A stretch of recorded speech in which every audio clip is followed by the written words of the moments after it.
И в нашем зале есть человек, которому вы обещали дать интервью и ответить на его вопросы. Не поверите, но 17 лет назад в Дагестане.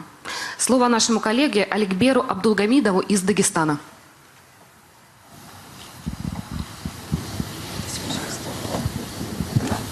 Добрый день, Владимир Владимирович. Алик Абдулгамидов, журналист, член регионального штаба Дагестан. Почти 17 лет назад в Ботлевском районе, когда федеральные войска, местное ополчение уничтожали банды террористов, вторгшись в Дагестан, вы обещали мне интервью и говорили, что интервью будет после очередного крупного успеха победы над террористами.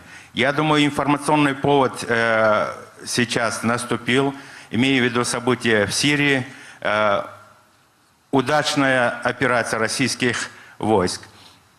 Но прежде всего хотел бы задать вопрос о международной политике. В Сирии, благодаря эффективным действиям российских ВКС, удалось переломить ситуацию. Благодаря активной помощи России освобождены сотни населенных пунктов и, самое главное, знаковый город, жемчужина культуры, мировой культуры Пальмира. Сирийский народ благодарит вас лично, Россию, за эту помощь. Но в иностранных средствах массовой информации эти события практически не отражены. Вопрос, по вашему мнению, почему, как вы любите говорить, наши западные партнеры не признают очевидный успех России в борьбе с международным терроризмом?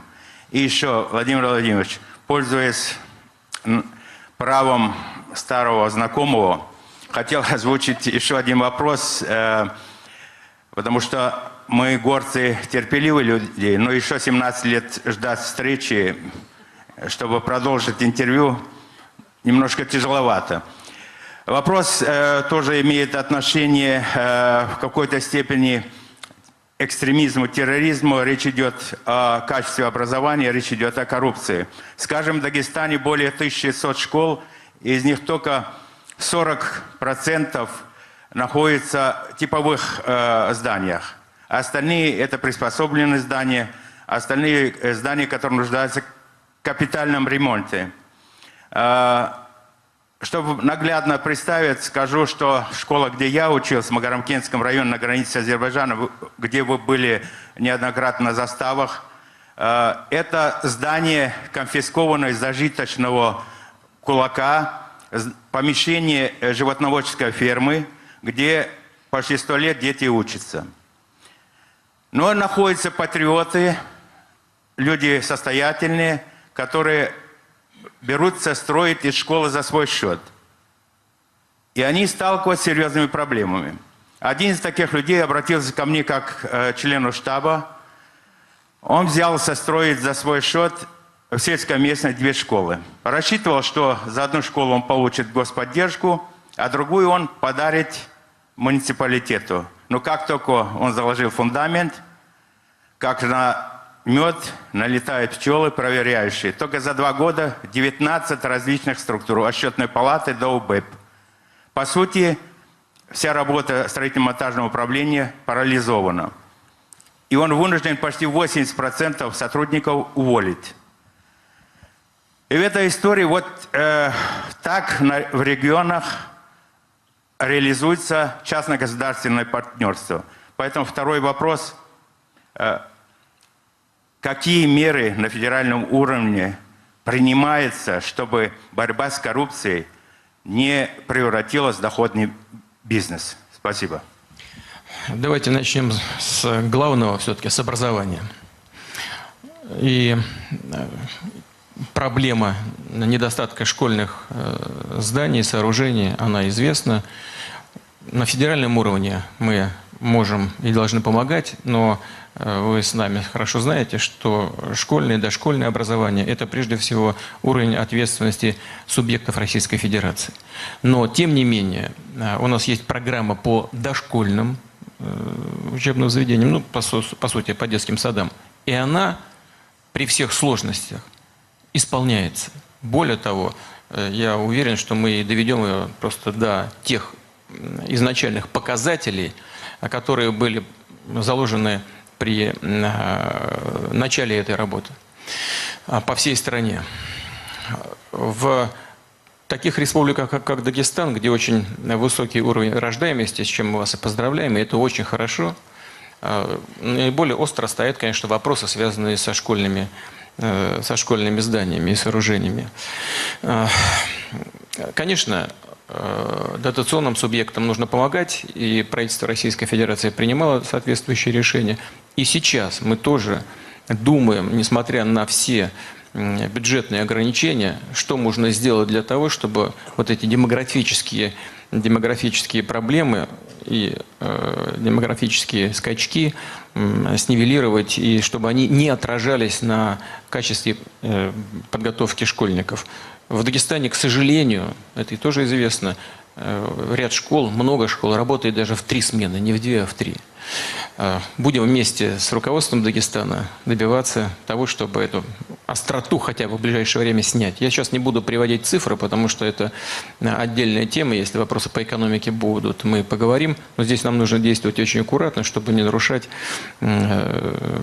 макроэкономических показателей, связанных с бюджетными расходами федерального бюджета.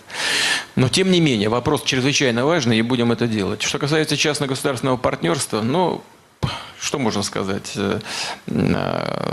Механизм этот создан не так уж и давно, приживается он с трудом, все сразу видят здесь какие-то нарушения. К сожалению, и не удается часто сдержать рвение проверяющих организаций.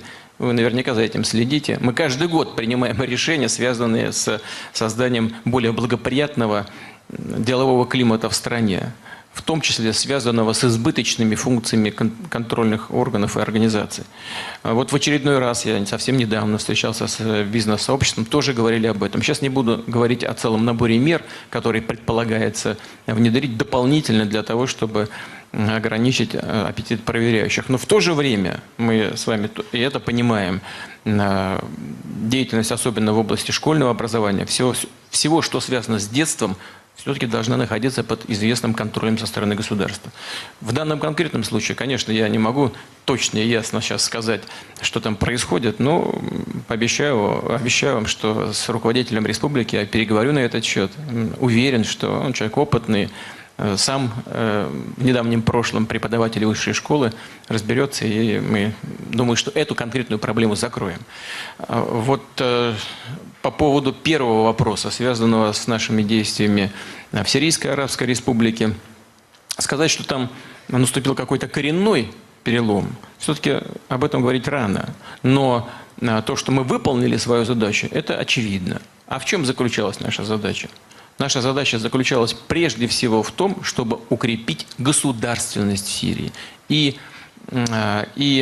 легитимные органы власти. Кстати говоря, если вы следили за этим, еще на 70-летие ООН в Нью-Йорке на Генеральной Ассамблее, выступая с трибуны Генеральной Ассамблеи, я как раз именно об этом и сказал. Я сказал, что если мы хотим прекратить поток беженцев, скажем, в Европу, если мы хотим, чтобы люди могли и хотели жить на своей родине, никуда не бежали, нужно восстановить государственность там, где она утрачена, и прежде всего я имел в виду, скажем, такую страну, как Ливия, и поддержать, укрепить государственность там, где она еще сохранилась. И в данном случае я, конечно, имел в виду Сирию. В этом смысле наши вооруженные силы, а это не только ВКС, я сейчас скажу об этом еще раз, безусловно, с этой задачей справились. И государственность укрепилась, сами структуры власти и вооруженные силы Сирийской Республики. Обратите внимание, после вывода значительной части нашей группировки, сирийская армия продолжает активные наступательные операции и при нашей поддержке освобождает все новые и новые населенные пункты. Кстати говоря, никто и не спорит, что в этой части борьба идет исключительно против террористических организаций, таких как ИГИЛ. Это признано и нами, и американскими партнерами, и европейцами, всеми без исключения. Почему замалчивается? Ну, понятно почему. Сначала говорили о необходимости изолировать Россию после известных событий, скажем, в Крыму. Потом стало ясно, что это невозможно. А с началом наших операций в Сирии это осознание невозможности таких деструктивных действий в отношении нашей страны стали абсолютно очевидными. Но все-таки хочется замолчать, не хочется лишний раз об этом говорить. Но с другой стороны, вот наша активная работа по борьбе с международным терроризмом, она в какой-то степени действительно способствовала выстраиванию наших отношений с ведущими державами по этому очень важному для всех нас направлению борьбы с международным терроризмом. У нас создан не только Центр обмена информацией с Соединенными Штатами, проводятся постоянные консультации, созданы действующие, хочу это подчеркнуть, механизмы по контролю за перемирием. И эта работа идет постоянно. Самое главное сейчас наладить работу по направлению политического регулирования, но и здесь консультации проводятся на постоянной основе. Так что, как бы там кому бы не хотелось принизить роль, значение наших действий по борьбе с террором, замолчать эти события, это просто невозможно. Ну, невозможно. Но желание такое есть. У людей своя работа, у вас работа что-то вынести на суд общественности, а там стоит задача принизить, замолчать, не доинформировать своих зрителей, слушателей, читателей. Ну, это покушение с негодными средствами, как говорят специалисты, юристы. Жизнь будет идти своим чередом, и нас это не очень волнует. Нам важен результат.